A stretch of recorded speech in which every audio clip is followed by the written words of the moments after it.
Hello, this is Jake and welcome to another Model Railway unboxing. Today I am unboxing this Heljan RTR Class A4 462. This is a model by Hattons Originals. The actual locomotive I believe was built by Heljan, but it's an A4 locomotive, my favourite locomotive. It is BR green early crest with corridor slipstream tender and single chimney. It's unnumbered, but I have already planned to number and name this loco, and I've already actually fitted the nameplates as well, so you'll see that in a minute. But before we jump into the actual unboxing, please remember to like and subscribe to my channel if you want to check out more model railway items. There's a lot coming because I'm in the process of doing the model railway series, and episode 2 of building a model railway is coming next week. A little bit delayed just because of waiting for stuff to arrive because of lockdown, but it's all coming. So without further ado, let's open this one up and take a look at it. Now these have been out for quite a while, nearly a year now, and the reviews have not been, you know, the best in the world. A lot of people complaining that when theirs arrive, there's bits fell off it or there's bits missing, separately fitted parts that's come off and gone missing and that. And unfortunately, that is the case with this model. When it arrived, there is a part missing. I'll talk about that when we get to it. But Hattons have these on offer at the moment for the winter sale. Instead of £750, they are down to 579, I think. I couldn't resist. I've always wanted an old gauge A4, most expensive model I've ever bought, and well, I can't wait to get the numbers fitted and take it for a run.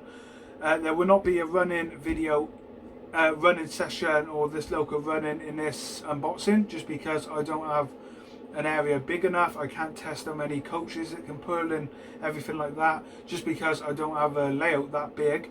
But there will be a proper running video coming later next year, Vincent's Garden Railway, where we will run it with a nice rake of coaches. So let's get out this box. It's one of those lift on ones that usually take a while to come off, but they do eventually. Also, the note is silver on here. I did say it's BR green. Not too sure why we've had a silver box.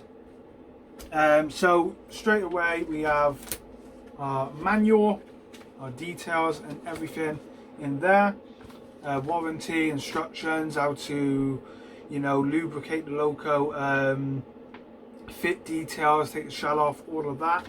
That's in your little manual there. Then we have our parts, detailed parts that you can add to the loco after, which I will be doing, of course. Put that over there. And then we have a nice foam packaging. There we go. Let's move that all out of the way. Our brake rigging right there. And then we actually have the loco. I don't know if you can see that. Like I said, I have already named this one and numbered them. I just not put the decals on the side of the cab yet. So let's remove some of this foam. There we go. Make sure I don't damage anything. There we go. Now it is a little bit awkward to get out of the box, so bear with me.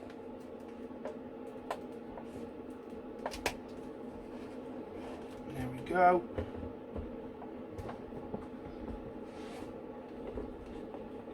It's a little bit awkward, but it can be done. It is bolted to this wood, so you don't have to worry about it falling off. Let's put the box over there. I'm quickly running out of room to put the boxes. And there we have it. BR green early crest, like I said, with corridor slipstream tender. So I will set the camera up in a minute so we can take a closer look at the details and everything. But first of all, I want to get it off the plaque. To do that, I'm going to need a screwdriver, which I do not have. But looking at, you know, when I got out of the box first time, I couldn't resist. I had to get it out as soon as it arrived. And I am very impressed with it. There's a few little issues that we'll go over.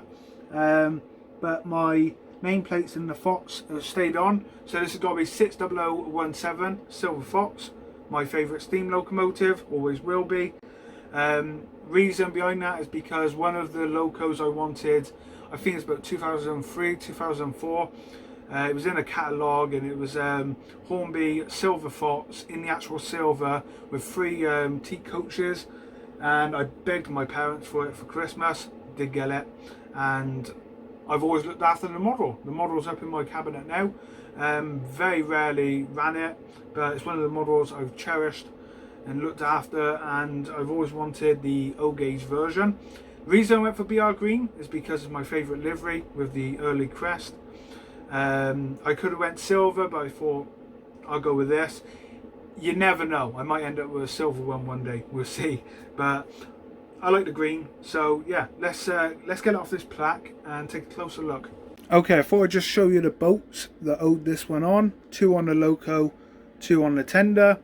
What I've actually done is tipped on its side, but put it on some of the foam packaging there for the loco. So I'll unbolt that one, then I'll move on to the tender. I think they are connected, so it's probably worth putting the other bit of foam down and doing it all in one go. So I'll do that now, and we'll carry on with the video. Okay, he's off the plaque. So now all I got to do is just carry him in to the model railway room, and we'll take a closer look. Okay, so there she is.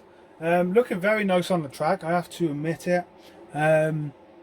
This is only the second loco that I've actually put on the track at the moment, apart from the Class 37 I'm borrowing.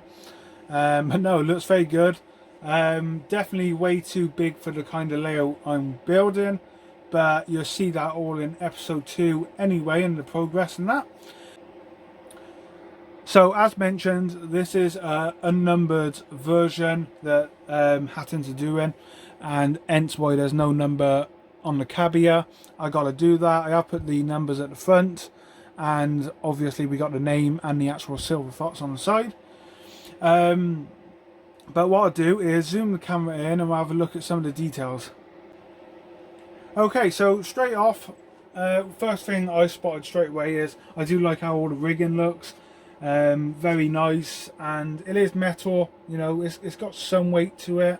We're not going to know what it looks like until we run it, but you know, it looks fine from here. We got the pipes down here as well. There you go. The colour's a little bit off. One of the main comments I hear a lot about these and the A3s they're doing, that the colours are a little bit not right. I would have to agree with that. I think the actual stripes are a little bit too bright, but you can weather these locos up. This one will be weathered, only lightly weathered, because it will be between when it was on duty with the Elizabethan, so it was kept in very good clean condition. We do have metal pieces here on the vents, sprung buffers, of course you expect that with O-gauge anyway, 3-link coupling there. The loco has a lot of weight, bit of rocking going on now, but that might be because it's on the point. Again, we're not going to know until I run it. I do want to fit the headboard on the front, the Elizabethan. So we got single chimney, we got the whistle there, nice detail. I'm a little bit disappointed that we don't have opening slots on the roof for, you know, letting air into the engine. That's something I would have liked to see. And one of the most common noted things is that the handrail missing on the cab here. Not too sure the reason behind that, why Hattons and Heljan didn't figure that one out. They must have a reason, or they clearly just forgot it, which is not very good on their end. That being said though, there is cab detail in there. I haven't actually looked at the cab detail, to be honest. It looks okay. Of course I'm going to fit a driver and fireman, you pretty much have to.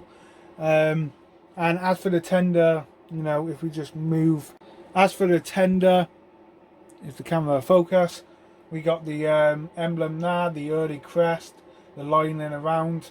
The tender does come with fake coal, which you've got to put in yourself, but I will be putting real coal in once it's weathered and everything.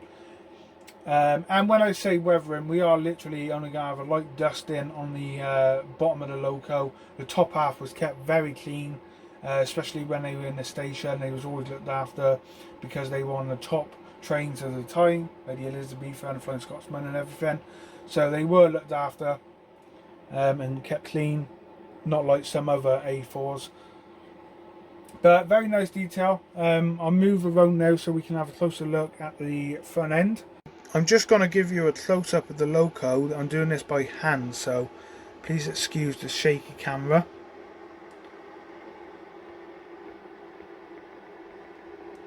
Silver Fox looks very good there. They were from Fox Transfers. I'll put a link in the description where you can get, if you get a numbered one, you can get obviously the names and everything to name it. There we go. Notice the handrail missing on the cab there. I don't know if you'll see any of the cab detail.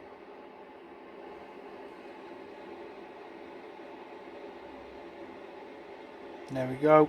And like I said, I will be fitting a fake coal load, well, with real coal. And then if we just pan around to the back of the tender, so it's a corridor tender, slipstreamed. Basically, the slipstreamed, you can see here there's a curve. The non-corridor tenders were just square on the back, like flat. Then you had a normal corridor tender which was square but had the corridor. And then this is the slipstream one with the curve, which is correct for the loco that I'm doing, 60017 Silver Fox. So this is the model I wanted because I knew I could do Silver Fox in between 53 and 58 with early crest. And the idea is, on the long journeys between London and Edinburgh on the Elizabethan, the driver and fireman could go through the corridor here into the coach. Obviously they'd have, in the first coach here, you'd have a second driver and fireman. They come through first and then swap over duties, and then the other two go for a rest. And I'm guessing they done that on the way back down as well. You can fit a DCC sound system in the tender. And obviously DCC fit the loco anyway, that's not a problem. I'm probably not going to do that. I just don't think I need to. I do want to add lamps to the front as well. The lamp hooks here, they are metal as well, metal parts, which is nice. Shame these are not real, but what can you do? And of course I still got to fit some of the detailed parts to the loco as well. Before I forget, I did say that a lot of these turned up to customers with parts missing or parts come off it. And yes, unfortunately, one of these steps here on the tender, on the other side, I don't know how well you'll see it, but one is missing. You see in the middle there? Right in the middle. Now I have contacted Hattons and they've sent a spare replacement step in the post. So I do have a spare one coming, and as soon as that arrives I will fit it. But apart from that, the loco is okay. I'm happy with it. Sometimes these things happen. I'm just lucky that I can get that part replaced. Okay, so there we go. That is a look at Heljan's Hattons Originals A4 locomotive. So there's a few things wrong with it, like the handrail missing on the cab, that step coming off and going missing. I did double check everywhere in the house, like where I unpacked it when I had a look at it, and I could not find it. So unfortunately I had to get a replacement part, but that's okay. So I am going to get it lightly weathered, like I said, add the Elizabethan headboard and fit the numbers on the side. Already added the Fox and nameplates, and then the realistic cohort as well. But no, it's a lovely locomotive. Loads of people have said to me, you know, they can't pull many coaches, wagons, and I'm going to have to test that in the summer. I mean, I can't test it right now, this layout's not big enough to test it. I don't even have the rolling stock, but that's all to come. So there will be a video on that, and they'll be going to the Garden Railway and having a good run in with a load of coaches, and we'll see what I can do. But I'm happy with the model. Yes, there's flaws and problems, but it's still, I am making it in Silver Fox, and I'm happy with it. You know, you say what you want, people can say what they want about it, but no, I am personally happy with the model. I finally got an O-gauge A4, and I've always wanted one. I don't want to be paying over £1,000 from Golden Age models to get one of theirs. So this is, you know, the next best thing. I could have done a kit. There are kits out there, but again, I don't have the knowledge to do one of the kits. So if I wanted to, I could add the railings, extra hand railings to this and everything. Something I might end up doing. But for now, it's what I want, and I'm very happy with it.